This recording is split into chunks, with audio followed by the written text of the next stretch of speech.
அறிவுடைய பிள்ளைகளால் இந்த உலகத்தில் நாம் என்றென்றும் சிறந்த மகிழ்ச்சியோடும் தெம்போடும் உறுதியோடும் வாழ முடியும். நம்முடைய குடும்பமும் அன்பும் அறிவும் ஏந்ததாக இருக்க வேண்டும். நாம் அறிவாளர்களாக விளங்க வேண்டும். நல்ல நூல்களை கற்க வேண்டும். நல்ல அறிஞர்களை போற்ற வேண்டும்.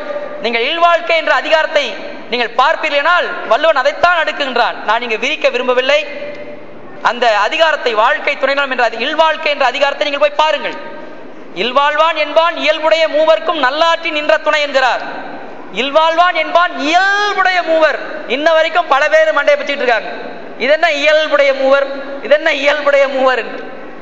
இயல்பாக அந்த இல்வாழ்வானுக்கு அமைந்திருக்கிற 3 பேர் யாருன்னா, ஒன்று கணவனாக இருந்தா அவனுக்கு மனைவி. இயல்பாக அவனுக்கு அமைந்திருக்கிற ஒரு உறவு, அந்த கணவன் மனைவியை பேண வேண்டும். மனைவியா இருந்தா அவனுக்கு கணவன், கணவனை அந்த மனைவி பேணணும். இன்னொருவர் யார்? அவன் பெற்றெடுத்த பிள்ளைகள். இன்னொருவர் யார்? அவர்களை ஈண்டெடுத்த தாய் தந்தையர். எனவே இல்ல தலைவனோ தலைவியோ, பெற்றெடுத்த பிள்ளைகள், அடுத்து அவர்களை ஈண்டெடுத்த தாய் தந்தையர்கள், இவர்களை பேணுகிற உறவு உணர்வு இந்த இல்ல தலைவர்களுக்கு இருக்கணும். இல்லைங்களா? தென்புலத்தார் தெய்வம் விருந்து ஒக்கல் தான் என்றாங்கு ஐம்புலத்தார் ஓம்பல் தலை. எல்லாரும் அமைச்சிட்டோம், வாழ்க்கை அமைச்சிட்டோம். வாழ்க்கை என்பது ஒரு தன்னலம் மிகுந்ததாக இருக்கக்கூடாது. அது வாழ்க்கை அல்ல. நான் மட்டுமே வாழணும், நான் மட்டுமே சிறக்கணும் என்று சொல்லி தன்னை மட்டுமே கருதி கொண்டிருக்கிற வாழ்வு மனித வாழ்வாகாது. அது மாந்த வாழ்வாகாது, முதிர்ச்சியான வாழ்வுமாகாது. இந்த உலகத்திலே நாகரிக முதிர்ச்சி கொண்ட ஒரு பழம் பேரினம் தமிழினம். எந்த இனமும் இந்த உலகத்திலே பிற இனத்தை பார்த்து, சீனரை பார்த்தீங்கன்னா உங்களுக்கு தெரியும், ஒரு காலத்துல மற்ற இனத்தை பார்த்து அவன் சொல்லி கொடுத்தான். மற்ற இனத்தை மனசாவே மதிக்க மாட்டான், பேயின்னு தான் சொல்லுவான். தெரியுமா? யாரையும் பார்த்தா கிளியா குய் குய் குய் குய்னா சொல்லிட்டு இருப்பார். அவங்க மொழியில அவர்கள் மட்டும்தான் மனிதர்கள், பிறரெல்லாம் பேயாக கருதினார்கள். அதே போல ஆரியர்கள், அவர்கள் மொழியில அவர்கள் மட்டும்தான் உயர்ந்த தேவர்கள், பிறரெல்லாம் சூத்திரர்கள், மிகவும் மட்டமானவங்க கருதினான். அதே போல ஆங்கிலேயர்கள், அவர்கள் மட்டும்தான் வெளுத்த தோழினர் என்பதனால அவங்க மட்டும்தான் தூய்மையானவர்கள், பிறரெல்லாம் அழுக்குடையவர்கள், மிலேச்சர்கள். அதே போல அரபுக்காரர்கள் பிறரை ஏளனப்படுத்தினார்கள். ஆனால் தமிழன் மட்டுமே 2000-3000 ஆண்டுகளுக்கு முன்பதாக பகுத்துண்டு பல்லுயிர் ஓம்புதல் நூலோர் தொகுத்தவற்றுள் எல்லாம் தலை பிறப்போக்கும் எவ்வுயிர்க்கும் சிறப்புவா செய்தொழில் வெற்றுமையான் என்று சொன்னான்.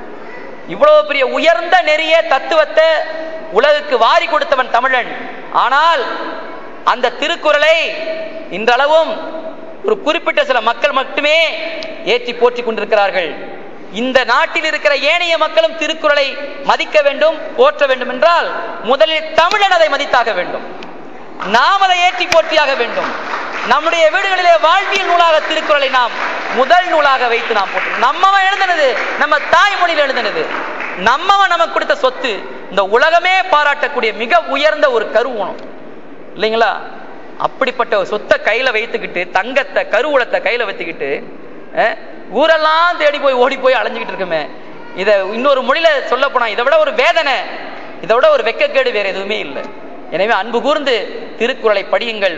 உங்கள் பிள்ளைகள் நாளைய தலைமுறை அது சிறந்து வாழ வேண்டும் என்றால் அதற்கு நல்வழி காட்டக்கூடிய திருக்குறளை நீங்கள் நாடுங்கள்.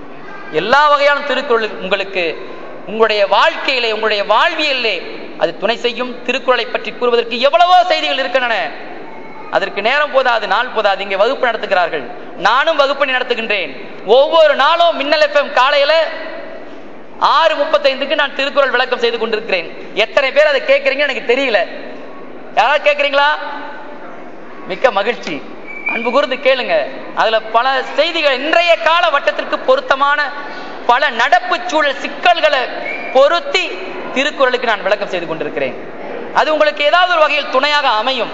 எனவே இந்த திருக்குறள் மன்ற இன்றைய விழா நிகழ்வுக்கு என்னையும் ஒரு சொற்பொழிவாளராக அழைத்து பேச வேண்டும் என்று கேட்டுக்கொண்ட இந்த திருக்குறள் மன்ற பொறுப்பாளருக்கு இந்த வேளையில் என்னுடைய மனங்கனிந்த நன்றியை நான் கூறிக்கொள்வதோடு, என்னுடைய விளக்கங்களால் உங்களுக்கு திருக்குறள் மீது ஒரு ஆழ்ந்த பற்றுதலும், அதை நாட வேண்டும் அல்லது மேலும் அதை பார்க்க வேண்டும் என்ற எண்ணமும் தோன்றியிருக்குமே. ஆனால் நான் வந்த நோக்கத்தில் வெற்றி அடைந்திருக்கிறேன் என்று கருதி இவ்வளவு நேரம் அமைதியாக இருந்து செவிமடுத்த உங்கள் அனைவருக்குமே என்னுடைய நன்றியை கூறிக்கொண்டு விடைபெறுகின்றேன். நன்றி, வணக்கம்.